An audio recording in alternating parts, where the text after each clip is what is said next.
ndichingopinda mbachita vakabva vamuka pamubhedha vabva vandibata bhurugwa vabva vandidhonzera pasi vakachida kuona kuti manga muri kupi.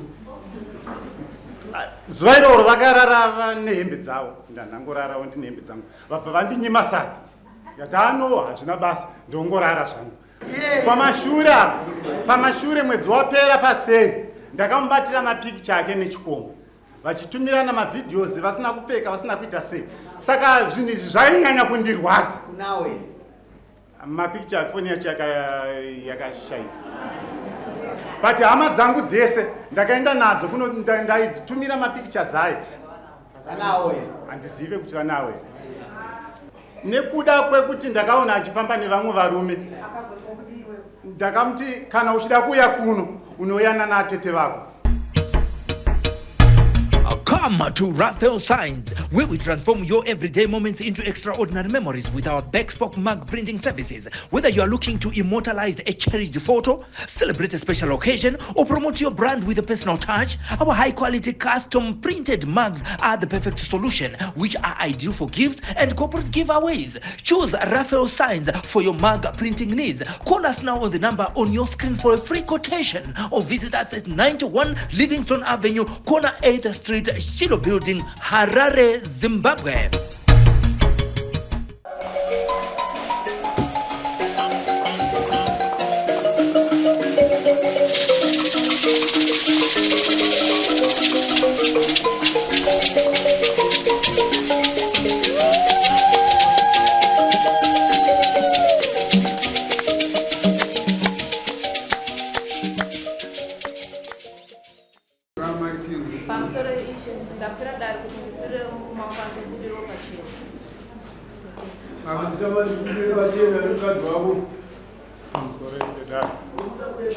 Inini handikwanise kuti ndimubudire pachena nokuda kwokuti uyu mukadzi wangu akandiramba akatuta zvinhu zvake zvese akauya nazvo kumba kwavo zvakauya kuzotorwa natsana akavafonera kuma 9 o'clock vakauya vakatora zvinhu zvake.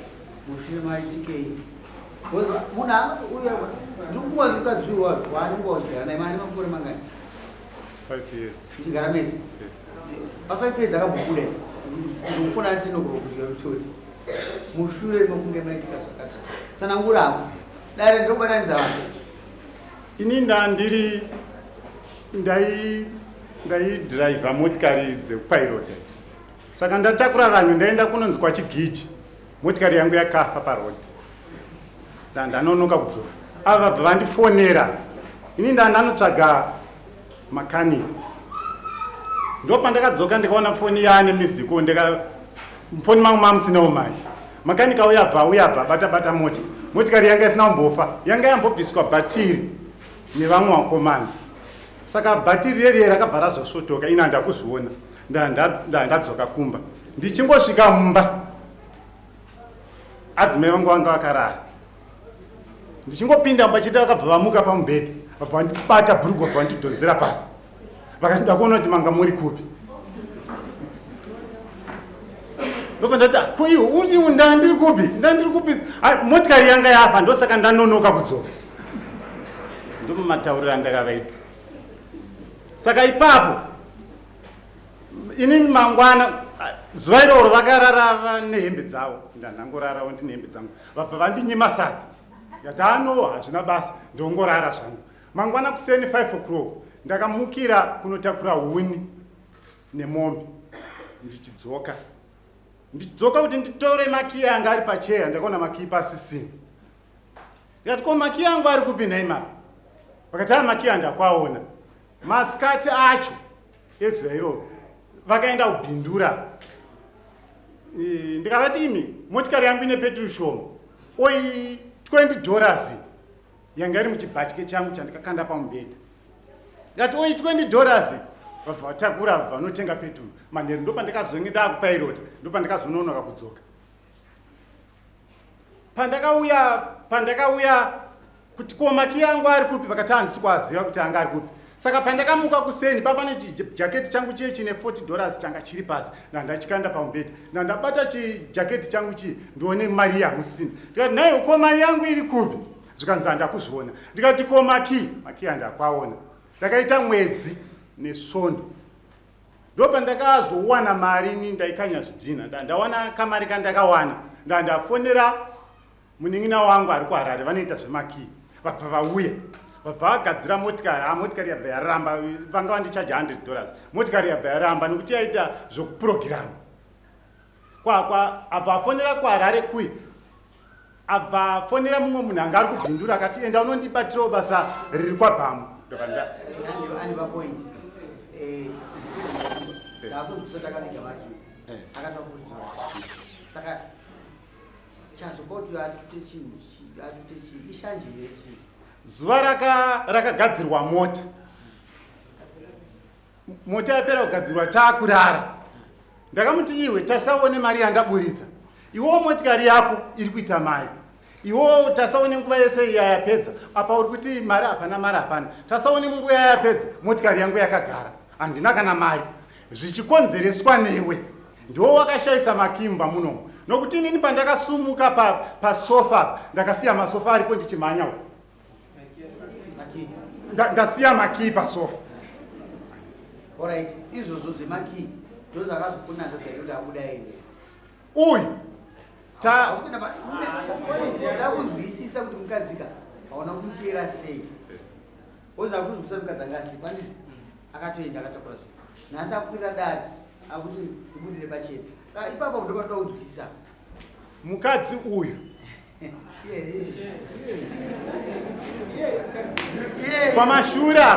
pamashure mwedzi wapera paseri ndakamubatira mapikicha ake nechikombo, vachitumirana mavhidhiyozi vasina kupfeka vasina kuita sei. Saka zvinhu izvi zvainyanya kundirwadza. Nawe mapikicha foni yacho yakashaika, but hama dzangu dzese ndakaenda nadzo ndaidzitumira mapikicha zaye. nawe Handizive kuti vanawe. Saka chakazoitika kuti mukadzi uyu aende kumba kwavo, manheru pai akati ini ndine kumusha kwedu, handingafire tii isina shuga. Ndikataiwa handingafire tii isina shuga. Ndikataiwa iwewe tarisa wane 18 years zvichidarika kuenda kumberi, handikufungiri. Nyaya yese yataurwa manzwa resheresa munhu yenyu kuti ndirakubudirwa pachena. Imi mukadzi muchiri kumuda here? Kana muchimuda mukadzi nobva vati mukadzi ndiri kumuda, mavazotanga kuimba kuti ndira kugadziriswa munoti nomunoti nomunoti nomunoti, wozi munogona kunge muri kutaura imimi musiri kuda kuti mukadzi wacho. plus maonero angu nematauriro ari kuita kuti uyu udanzi kumba kuno munhu uzokona kukanganwa kuti uyu wakukanganwa inini mukadzi wangu handina kumuramba. uchikumuda here nemhaka yandisi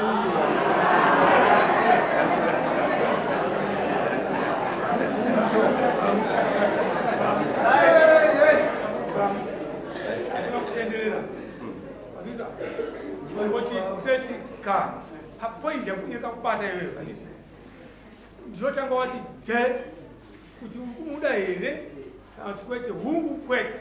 mukadzi wangu ndomuda. saka ngatigadzisira unogadziswa ndepano kozi ini mutemo wangu ndakatunga munhu manera nhasi akutowe uyo ndiani wako munin'ina wangu. munyin'ina wako saka nhasi manheru unomakuteza akutora maiguru wako saka wandinyepera ndokudhakirwa usina kuti kumba anogona kusvika gumbezi rakadhonzwa nomumwe. Saka chakanaka kutaura chokwadi dare ramambo karine tavazobatanidza vanhu mukadzi wako uri kumuda iwe nyarara wakwira dare iwewo tsamba yako inokureverera ndowabudirwa pachena ndo tsamba yako saka nyarara iwe ndobataura uyo kuti wamubudira pachena kwati unomuda. Saka tauda kushingwa kubva kwauyu kuti mauda kuti ugadziriswe iwewo ndopapi nepapi pamudzimai wako.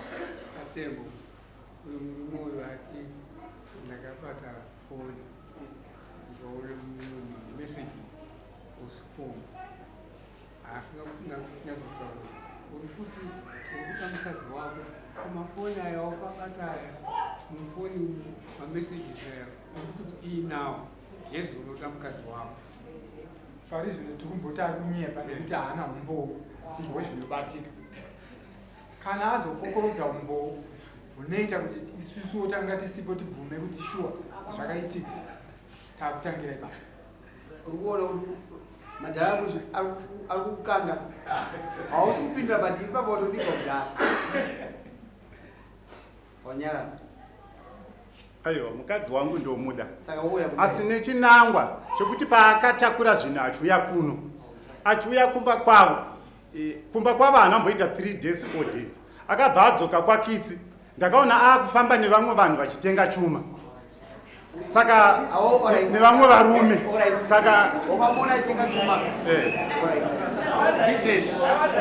Business. Hapana chakaipa business. Kuti kudii? Inini wandiri mukadzi wekumuda kuti rekodi yaisa mukadzi wekumuda asi wazomisa angwaja inoi zvinowanikwa asi ari kuita business chimwe chinhu nekuda kwekuti ndakaona achifamba nevamwe varume ndakamuti kana uchida kuuya kuno unoyana naatete vako. aiwa atete ndini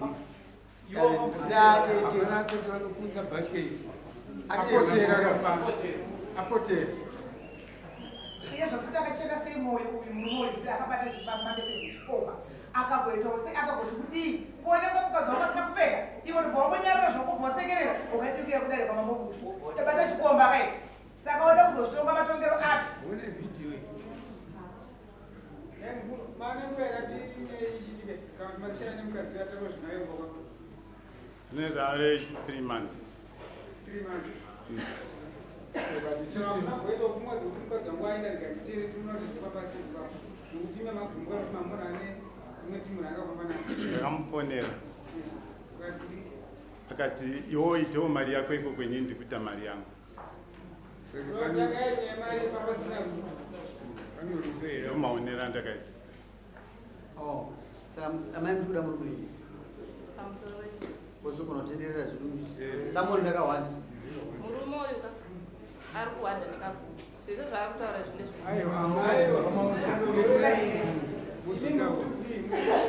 pamusoro ini nangu murume pachezvangu handichadi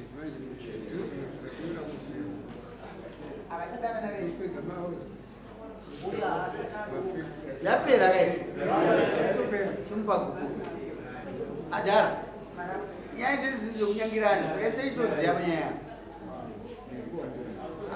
pauri hazina kuoma kuri mukadzira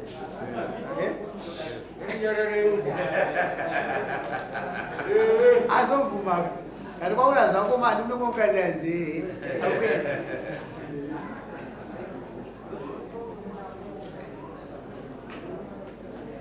saka omoinyipei dare ringopepeta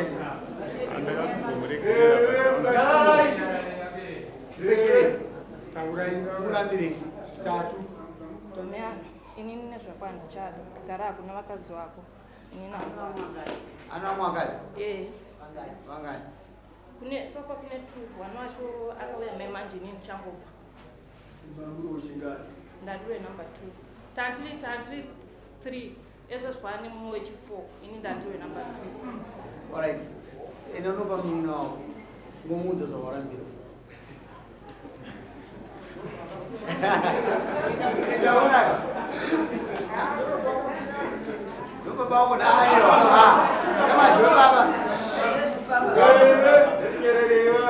ukama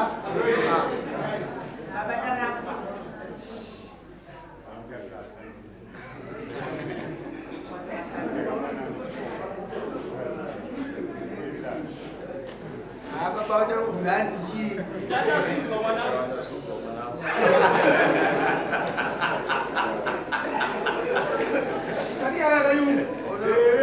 uchazomedza mashoko ka unotura mashoko nana baba shereni wariona kai usazotudzika mashoko amai maafrica pamwe vaitenga chuma vai vakuchitenga manje kuti wenyu vari kuti eya vaafrica vagona kutenga chuma mune here zvamakashanda mese zviripo imi munanyora zvenyu murume wenyu onyora zvenyu zouya pameso pamambo takatogovana kare unotopera dare izvo zvamukagovana zvavo ndozati zvinoita madispositi Mukwanise here kukwira zvibanzi handimese muri panapa hapana purichitizo dzazokohwa kwasara wandimese muri munongodzoka takadaisipedzi ndai panzi munotaurirana nyoranotaurirana